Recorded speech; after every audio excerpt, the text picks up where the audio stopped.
Once upon a time, on a small island filled with glass towers, there lived a prince. He had flowing blonde locks that looked like a wig, but it wasn't.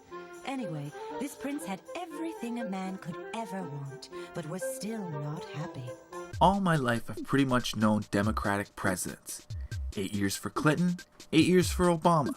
We had that weird thing with the 2000 election where George W. Bush won by 534 votes. We thought we were going to get Clinton Part 2 when Hillary ran in 2016. But I think we did okay there. Then we got Trump, the man we thought would change the system. I mean, look at this guy, pointing to conspiracy theorists, draining the swamp, not making friends and not caring about it. Could it all be over? This is the first Republican president game gods endorsed, and we're sad to see him go. Here are the highlights of the presidency of Donald Trump. Just like I promised, right? Halfway through into your first term and prosperity is at an all-time high. In 2 years, you really made America great again. When Trump took office as the 45th U.S. president, he got busy. In his first week alone, he issued 6 executive orders, one of which unlocked the Keystone Pipeline construction projects Obama vetoed. Another was to begin building a wall across the U.S. border with Mexico. The President of Mexico is here to see you. Oh, that's great. Send him in. Donald! Enrique! I brought you the check for the wall. Oh, that's so wonderful. This is far too much money. No, I insist. Consider it an apology for doubting you. As history shows us, nothing brings two countries together like a wall. Let's talk about the U.S. economy from early 2017 to the elections in 2020. Jimmy, how's the economy? Trump didn't mess with the great expansion of the U.S. economy that started in 2009. It wasn't until COVID hit in 2020 that the U.S. was experiencing economic shutdown. He started a trade war with China by sharply increasing tariffs by $50 billion overall. This was while pledging to reduce the U.S.'s large trade deficits. But while pledging to reduce the U.S.'s large trade deficits, the U.S. reached its highest deficit level under Trump's administration. So far, that's strike one to your presidency, Donald. Look, I know how they feel. It's exhausting. But that's what really, that is the price you have to pay. Winning is tough. It's not that easy. Let's talk about the U.S. debt from early 2017 to the elections in 2020. Looks like you killed a squirrel to me and put it right on top of your head. You're one to talk. Your hair looks exactly like mine. Yeah, except my hair's supposed to look like this. I'm a janitor.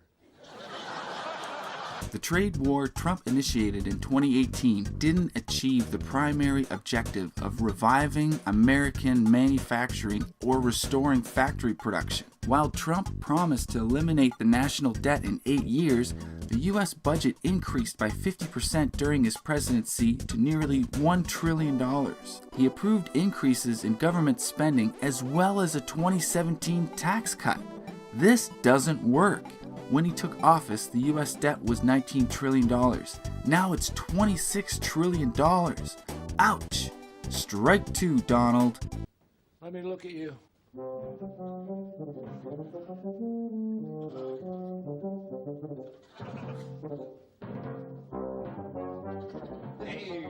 Let's talk about the U.S. defense budget from early 2017 to the elections in 2020. General, how are we doing in Syria? Trump approved a $716 billion military budget in 2019. Don't know if that's good or bad, really. Nuclear missiles have got to be expensive. Good call, though, on withdrawing from the Intermediate Range Nuclear Forces Treaty with Russia to enable the U.S. to counter increasing Chinese intermediate nuclear capabilities in the Pacific. That's super smart. The States needs to have nukes closer to China. Another pass, Mr. Trump. Take this dirtbag out into the swamps and shoot him. Go. Got it, Captain. Let's talk about the U.S. environment from early 2017 to the elections in 2020. Take a look at the oranges of the, because somebody picked an orange out of a refrigerator and you don't like it? Trump rejects climate change. Good for him. There is still little evidence to prove climate change isn't happening 100% as a result of pollution by humans. Trump announced the withdrawal of the U.S. from the Paris Agreement, making the U.S. the only nation in the world to ratify the agreement. Really? What about China? I say give this one to Trump. A U.S. economy that pollutes more is cutting costs and therefore is more profitable. You get a pass for this one, Mr. Trump. Trump's energy policies were aimed to boost production and exports of coal, oil, and natural gas. Now, finally, the U.S. is on its way to being totally energy independent, with energy exports being higher than imports for the first time in recent history. This one counts as a hit, Mr. Trump.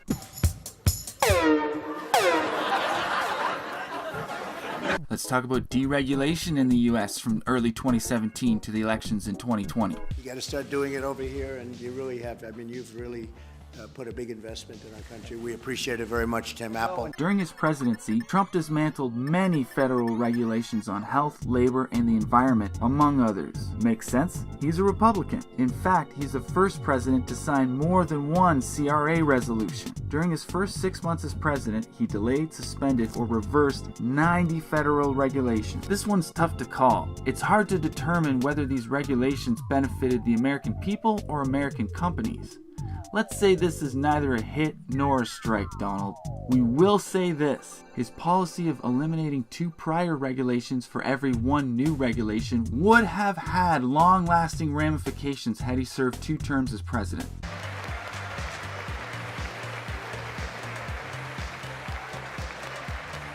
Let's talk about U.S. health care from early 2017 to the elections in 2020. Well, he's too fast. And honestly, with Trudeau, he's a nice guy. I find him to be a very nice guy. Trump vowed to repeal and replace the Affordable Care Act, aka Obamacare. To us, affordable health care is every taxpayer's right. Repeal proposals were actually voted down in the Senate, known for having a Republican majority, when 3 Republicans joined all Democrats opposing it. However, Trump still managed to scale back the implementation of ACA. He even launched a lawsuit against pre-existing conditions. How do you even do that? This lawsuit, if successful, would have eliminated health coverage for up to 23 million Americans. That's like almost 10% of the entire US population. Winston Churchill said, "Healthy citizens are the greatest asset a country can have." Strike 3, Donald, you're out. Let's see if your total hits can outweigh all your strikes. And then you have Bernie. Crazy Bernie.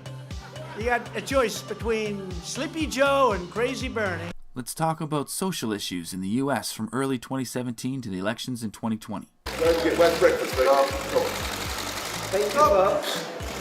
You know who this is, as everybody knows? It's going to be a fantastic prime minister. Trump doesn't oppose same-sex marriages as he considers it a dead issue.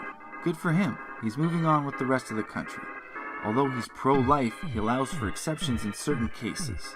He promised he would keep a 2014 executive order from Obama that created federal workplace protections for LGBTQ people. In 2017, Trump rolled back key components of Obama's executive order. We have no comment on this issue. It's pretty good, isn't it? You know I carry a gun, don't you? I'll be seeing you. Let's talk about U.S. gun control from early 2017 to the elections in 2020. A lot of people are saying, Donald, you're the most amazing guy.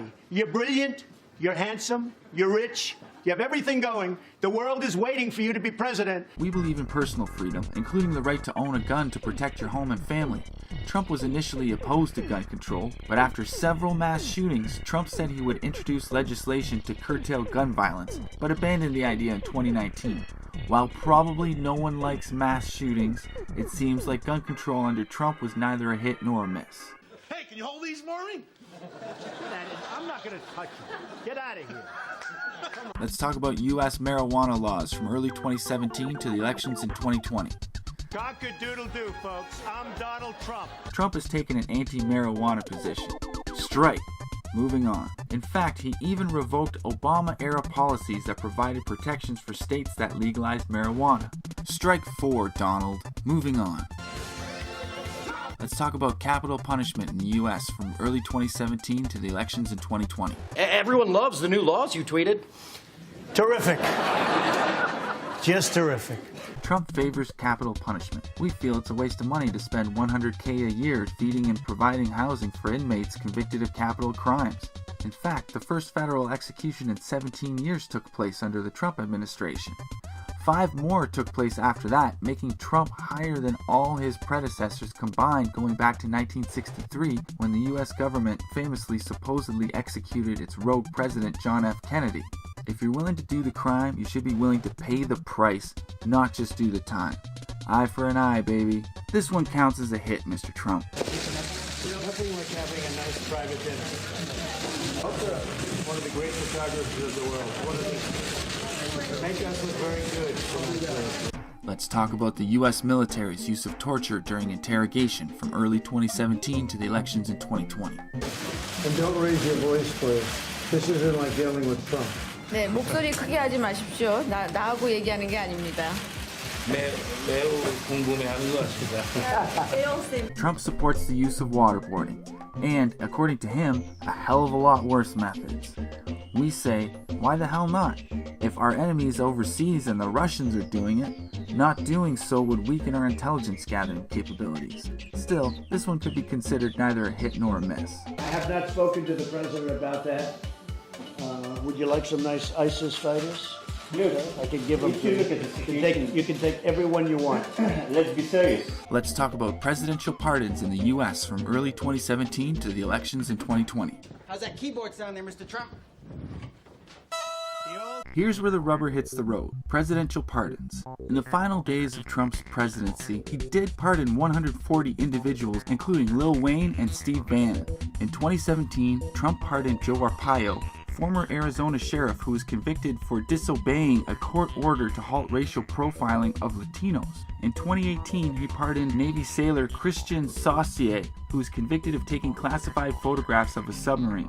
This is a conspiracy, right? I mean, Christian Saucier is definitely a French name, but who is he taking classified submarine photos for? Also, in 2018, Trump pardoned Scooter Libby, a political aide to former Vice President Dick Cheney. Libby had been convicted of obstruction of justice, perjury, and making false statements to the FBI. Not a good look, Donald.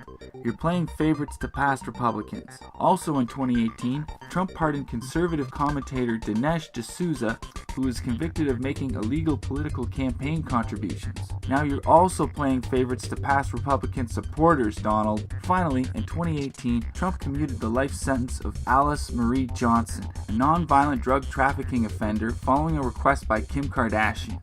Kim Kardashian? Didn't Kanye West run for president in 2020 because he didn't want Trump re-elected? In 2020, Trump pardoned white-collar criminals Mike Milken, Bernard Kerik, and Edward J. DeBartolo Jr. Are these guys friends of Trump? Also in 2020, Trump commuted former Illinois Governor Rod Blagojevich's 14-year corruption sentence. Corruption? Sounds pretty corrupt to us, Donald. Finally, in 2020, Trump commuted the 40-month sentence of his friend and advisor Roger Stone, who is due to report to prison for covering up for Trump during the investigation into Russian interference in the 2016 presidential elections. Madam Secretary, how's the situation in Russia? That's super corrupt. And Trump still denies Russian interference in the 2016 presidential elections, not to mention interference in the 2020 elections. Another strike, Donald. In summary, 176 presidential pardons and computations for Trump. Is that a lot? I don't know. Obama had over 300, but most of those were non-violent drug offenders. Only one of those, for sure, was a non-violent drug offender for Trump, but that one was influenced by a meeting with Kim Kardashian. That's just weird. Let me just tell you, I quit! No. Let's talk about the U.S. criminal justice system from early 2017 to the elections in 2020. Enjoy my tweets. Everyone loves the new laws you tweeted. Trump reversed a ban on providing federal military equipment to police. Isn't that a bit excessive? Mind you, what's going on in the Capitol right now, they probably need all the military equipment they can get their hands on. Trump also reinstated the U.S.'s ability to seize assets of crime suspects who haven't been charged with or convicted of a crime. I remember seeing commercials of auctions from police seizures on TV when I was a kid. They had boats and yachts and cool cars. I like the idea of being able to get a yacht for $25,000. Trump also said his administration would no longer investigate police departments and publicize their shortcomings. I mean, it's smart to ally yourself with the boys in blue, I should say, the men and women in blue, but ever since George Floyd, pretty much everyone in the US has been anti-police. Pretty much everyone in the US has been vocal about how anti-police they are. And some have even called for defunding police departments. Finally, Trump started federal executions again in 2019. We say police departments can be corrupt, say what you want to say about the death penalty, but you need to keep your police departments transparent. Another strike, Donald. Your tax guy's getting in on this, You used to call me on the cell phone. Let's talk about the U.S. drug policy from early 2017 to the elections in 2020. Call me on the cell phone. I swear it's cool. Trump said that marijuana legalization should be up to the states. Great! Prior to the First Step Act, Trump was seeking the maximum sentence for drug offenders. Not sure if that means non-violent drug offenders or not.